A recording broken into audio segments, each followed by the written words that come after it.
Wbng TV. This is an Action News special edition. Moving forward, recovery and resilience. When it happens to your town and you see what's happening, it becomes into your heart and you go, oh my God, look what we can do. They had a boat that reached the top of this roof line. That's how deep the water was. And they were rescuing people out of this building into the boat. We can do anything we want. And I thought, well, there is optimism at its best. And that really set the tone for how that community bounced back. Just this time, when the water kept rising and kept rising and kept rising and kept getting closer to the house, that moment when it actually contacted the house and just, you knew, okay, we're done. This is it. We lost the fight. Good evening. I'm Candace Chapman. And I'm Dave Graber. 1 month after Hurricane Lee and Tropical Storm Irene, we stood before you to look back on the devastating toll that these storms took on the Twin Tiers. And how to move ahead with rebuilding lives and communities. 1 year later, we look at just how the region has moved forward with recovery. Tonight, we shine a light on the resiliency of our local neighbors and business owners. We'll hear what we've learned, what we've lost, and even what we've gained. Lines of these disasters is the National Weather Service. Once the waters receded in 2011, the Weather Service conducted internal reviews on the events, with major flooding likely to happen again here in the Twin Tiers. Storm Tracker weather meteorologist Howard Manges learned what the Weather Service says could be done differently. The Susquehanna River Basin contains over 49,000 miles of waterway and experiences a major flood on average every 14 years. So the question is not if flooding happens again, but when. I spoke to a few local experts and they both agree that it will happen again, and there are some things you can do. Pay attention to our warnings, to the media warnings through you or anybody else, and make plans. Have an early plan. Put together a flood kit if you know you're going to be evacuated again. Be ready. We're in an area that you need to be ready to respond to the rivers and streams. In this area, we are considered flood alley. We are one of the most flood-prone watersheds in the nation. Home and business owners should also know the river gauge you are closest to, especially if you live by a river. You should also understand the specifics of your residence. What's the height of your first floor? What gauge height do you need to know that's going to hit your basement or first floor that you need to take action on? Know your river number, and then you're able to understand how your house is going to be impacted. The SRBC has a great website that will show which areas are affected by different levels of river heights across the area. You can also find the same information on the Broome County GIS website. The National Weather Service is on the front lines when it comes to keeping our area safe. I wanted to know if there were any lessons learned from this flood and what they would do in the future to keep the public informed.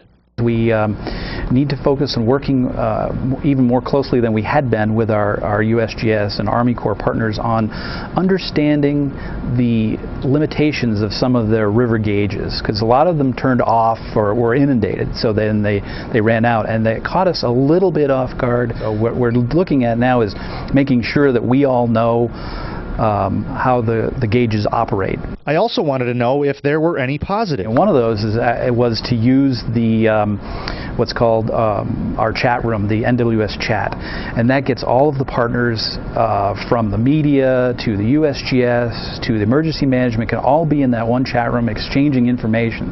That turned out to be a huge positive coming out of this flood, where we were able to keep even more in contact than ever in the past. And when the weather gets as busy as last September, the NWS can even look outside of Binghamton for help. And we actually, in this case, saw the need for external forecasters from another Weather Service office to come in and help.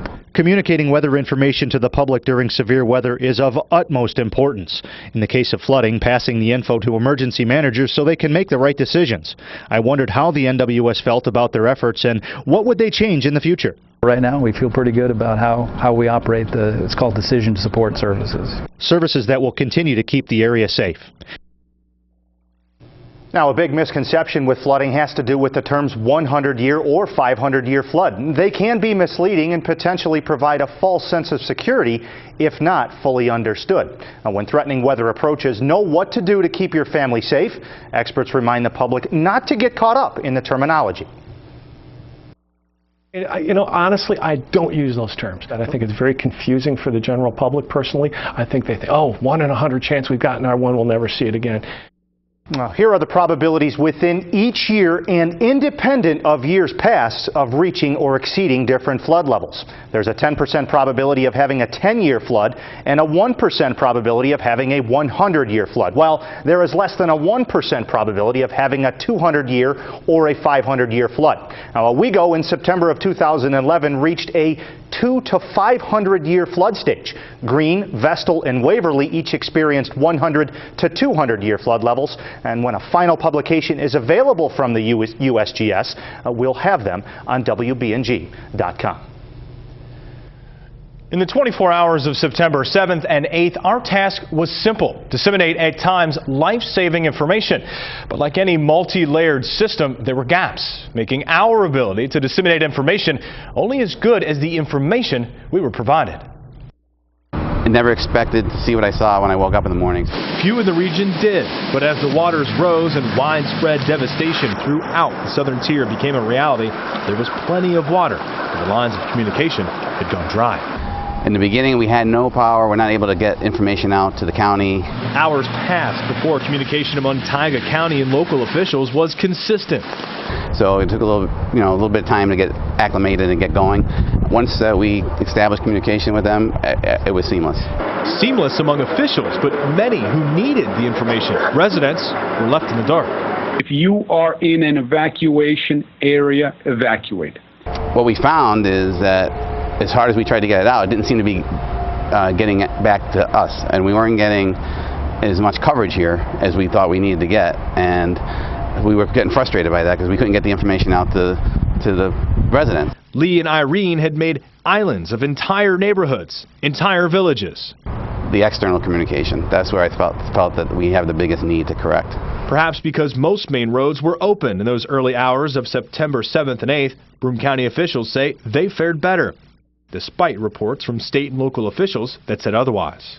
We realize that public information is such a critical part of emergency response. We have to get everybody on one page. For days, the Broome County EOC buzzed as the information epicenter. I think at times, when you have so many different layers of government, you have sometimes different messages going out. I think we made a real effort to bring them together. At times there were areas that I think down the road we could improve on. A review of the response by the Cuomo administration has created a sea change in top-level personnel and approach. The governor wanted to change the culture of emergency preparedness in the state and deliver a more aggressive posture in leaning in to support the citizens of New York State during a major emergency. It was a steep learning curve for Stephen Kerr, who was called in to lead a new future of preparedness in New York. From a learning perspective, it was really a matter of it was like drinking from a fire hose. Kerr says 2 areas of communication will improve before the next disaster: public awareness and the interaction among disaster managers and emergency officials. Alerting the public is something that is always a challenge in emergency management. But along those lines, we also view the media as a partner in emergency management. The media has an obligation to the public, if you will, to provide emergency information in coordination with your government partners. Now, the closest stockpile of critical resources for the southern tier is more than 150 miles away near Rochester. But we're told that will change as additional stockpiles will be created. Also, remember, there's a reverse 911 system called New York Alert to get emergency information to you via phone call, text, email, fax, any number of ways. To sign up, just visit the website nyalert.gov. Coming up, Christina Freit continues our look at communicating during disaster through social media. And how communities have relied on it to help recover.